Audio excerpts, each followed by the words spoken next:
बोल श्री राम आचार्य की जय हो। ये मेरे हाथ में जो है ना, ये है अखंड ज्योति 2023 की शांति कुंज की श्री राम आचार्य की लिखी हुई है। जिन्होंने अब आज किसी इसमें लिखा है ब्रह्म मुहूर्त के बारे में। देख, ज्योतिषी शास्त्र के अनुसार दिन के 24 घंटों में 30 मुहूर्त होते हैं। दिन रात का 30वां भाग मुहूर्त कहलाता है, यानी 2 घड़ी या 48 मिनट का कालखंड एक मुहूर्त कहलाता है। सूर्य उदय के पूर्व के पहर में यानी कि पहले पहर में 2 मुहूर्त होते हैं। ब्रह्म मुहूर्त रात का चौथा पहर होता है। सूर्य उदय के पहले के पहर में 2 मुहूर्त होते हैं। इनमें से पहले मुहूर्त को ब्रह्म मुहूर्त और बाद वाले को विष्णु मुहूर्त कहते हैं। इस समय सुबह तो हो जाती है, पर आकाश में सूर्य पूरी तरह से दिखाई नहीं देता। ब्रह्म मुहूर्त कई दृष्टिकोण से बहुत ही महत्वपूर्ण माना जाता है। सूर्य उदय के 1.5 घंटे पहले का मुहूर्त ब्रह्म मुहूर्त कहलाता है, और सही कहा जाए तो सूर्य उदय के 2 मुहूर्त पहले या सूर्य उदय के 4 घंटे के पहले का मुहूर्त एक मुहूर्त की अवधि 48 मिनट होती है। इसलिए सूर्य के 96 मिनट पूर्व का समय ब्रह्म मुहूर्त होता है। दिन और रात का चक्कर 24 घंटे में पूरा होता है। इन 24 घंटों में हर 48वें मिनट में मुहूर्त बदलता है। दिन और रात के इन 24 घंटों में कुल 30 मुहूर्त होते हैं, और ये मुहूर्त बड़े महत्वपूर्ण होते हैं, विशेषकर तब जब हमें कोई नई शुरुआत करने जा रहे होते हैं। ठीक है, इस समय अवधि में कुछ कालखंड ऐसे होते हैं जिनमें कार्य करने से प्रत्याशित सफलता मिलती है, तो कुछ ऐसे होते हैं जिनमें कार्य आरंभ होने से लाख कोशिशों के बाद भी बात नहीं बनती। इन्हीं मुहूर्तों में से मुहूर्त ऐसा भी होता है जिसे भक्ति, ध्यान और ज्ञान इकट्ठा करने के अनुसार बहुत शुभ माना जाता है। ऐसी मान्यता है कि यह देवताओं के भ्रमण का समय होता है। इस मुहूर्त के दौरान वायु में अमृत की धार बहती है, जिसके दौरान बाहर व भीतर एक असीम शांति रहती है। इस मुहूर्त को कहते हैं ब्रह्म मुहूर्त। ब्रह्म मुहूर्त को धार्मिक और वैज्ञानिक दोनों तरह से बहुत महत्व बताया गया है।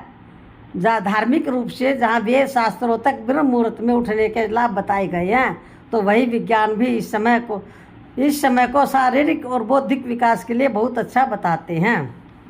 अर्थात सूर्य उदय से पहले उठने से स्वास्थ्य अच्छा रहता है। इस कारण समझदार लोग इस समय को व्यर्थ नहीं गंवाते। जो सुबह जल्दी उठते हैं वे स्वास्थ्य सुखी, ताकतवर व दीर्घायु होते हैं। इसी तरह साम वेद मंत्र 1351 में भी लिखा है, क्या लिखा है?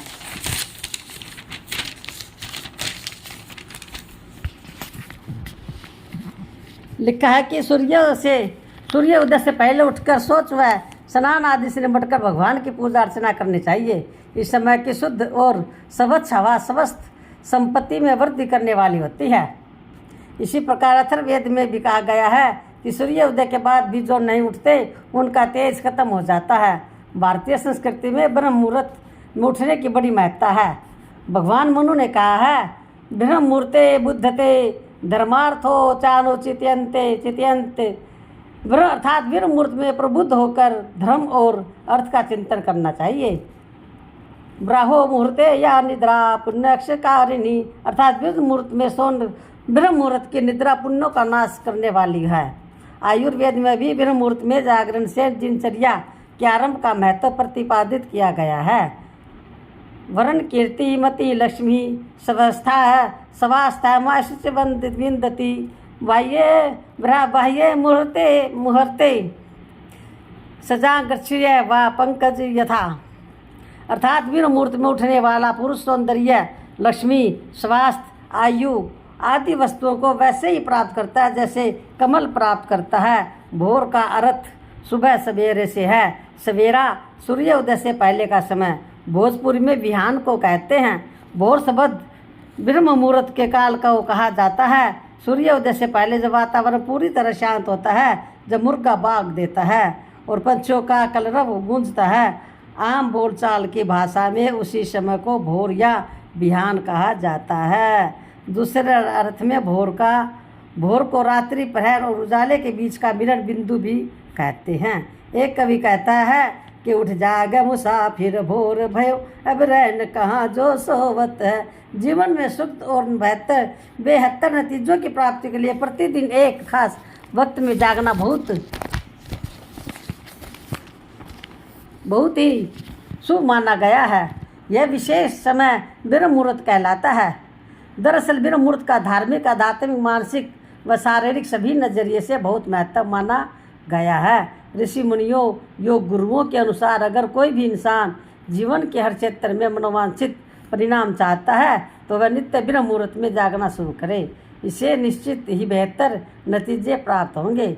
बोलचाल की भाषा में ब्रह्म मुहूर्त का समय सुबह सूर्य उदय से पहले 4-5 बजे के बीच का माना जाता है, किंतु हमारे धर्मशास्त्रों के अनुसार रात के आखिरी पहर का तीसरा हिस्सा या 4 घड़ी तड़के का तब ब्रह्म मुहूर्त होता है।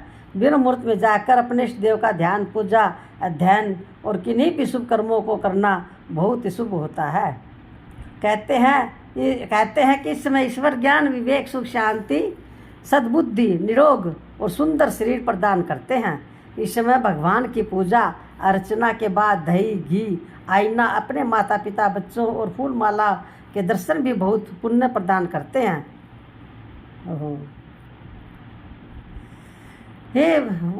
ब्रह्म मुहूर्त के समय संपूर्ण वातावरण में शांति और पवित्रता व्याप्त होती है। माना जाता है कि इस समय आकाश में देवी देवता भ्रमण करते हैं। इस समय सत्व गुण की प्रधानता रहती है और देवताओं के आवाहन और पूजन से विशेष लाभ की प्राप्ति होती है। इस समय सभी मंदिरों के दरवाजे खोल दिए जाते हैं ताकि देवता अपना स्थान ग्रहण करे। इसी समय उनके श्रृंगार और पूजन का प्रावधान किया जाता है। ब्रह्म मुहूर्त में उठने से जातक को बल, बुद्धि, विद्या, सौंदर्य और स्वास्थ्य की प्राप्ति होती है। आयुर्वेद के अनुसार यदि हम ब्रह्म मुहूर्त में उठकर टहलने जाते हैं तो हमारे शरीर में संजीवनी शक्ति का संचार होता है। इसका कारण यह है कि इस समय चलने वाली वायु पूरी तरह निर्मल और प्रदूषण रहित होती है। यह शुद्ध वायु हमारे शरीर के कण कण को जीवंत करती है। ब्रह्म मुहूर्त का समय ध्यान के लिए भी अति उत्तम माना जाता है। विद्यार्थियों के पढ़ने के लिए भी यह समय अनुकूल माना जाता है। इस समय वातावरण शांति, तन मन की ताजगी, शांति, मस्तिष्क और ताजी हवा से मिलकर विद्यार्थी के लिए एकाग्रता से पढ़ाई करना संभव बनाते हैं। ध्यान के लिए भी सबसे सटीक समय ब्रह्म मुहूर्त का ही होता है। इस समय वातावरण शांत होता है, वायु निर्मल शुद्ध होती है तथा मन को भटकने का अवरोध नहीं होते हैं। इस समय पूर्ण एकाग्रता से किया गया ध्यान आत्मिक शुद्धि में सहायक होता है, जिसका सीधा प्रभाव साधक के शारीरिक और मानसिक स्वास्थ्य पर तुरंत ही दिखाई देता है। ब्रह्म मुहूर्त का समय पूजा पाठ प्रार्थना के लिए सर्वाधिक अनुकूल माना जाता है। इस समय देवी देवता स्वयं भ्रमण करते हैं तो वे हमारे द्वारा किया गया आह्वान स्वयं ग्रहण कर सहस्त्र गुना फल देते हैं। ब्रह्म मुहूर्त में हम वैदिक रीति से संध्या वंदन भी कर सकते हैं। इस समय विधि विधान से किया गया संध्या वंदन सहस्त्र गुना फलदायी होता है। यदि हमारे धर्म में रुचि न भी हो तो भी हमें बेहतर स्वास्थ्य के लिए ब्रह्म मुहूर्त में टहलना चाहिए। किसी भी दवा के मुकाबले यह भ्रमण हमारे जीवन में आई हर स्वास्थ्य समस्या का अंत सकारात्मक प्रभाव से करेगा। ब्रह्म मुहूर्त में किसी भी तरह की नकारात्मकता को जीवन में प्रवेश नहीं करने देना चाहिए। इस समय किसी भी प्रकार के वार्तालाप, बहस, तनाव, झगड़े से बचना चाहिए। इस समय भोजन, यात्रा, संभोग, मादक द्रव्यों का सेवन से आदि भी निषिद्ध माना गया है। ब्रह्म मुहूर्त में शांति का साम्राज्य रहता है तो किसी भी हालत में उसे खंडित न करे। ब्रह्म मुहूर्त में ऐसा कोई काम न करे जिसे शोर शराबा हो, क्योंकि वातावरण की शांति ही इस समय की विशेषता है और विशेष फलदायी भी है। ब्रह्म मुहूर्त में वेद मंत्र के उच्चारण से वातावरण बहुत शुद्ध हो जाता है और परिणाम स्वरूप मन को असीम शांति एवं पुण्य की प्राप्ति होती है। वाल्मीकि रामायण के अनुसार भगवान श्री हनुमान माता सीता को ढूंढते ब्रह्म मुहूर्त में ही अशोक वाटिका पहुँचे थे, जहाँ पर उन्होंने वेदों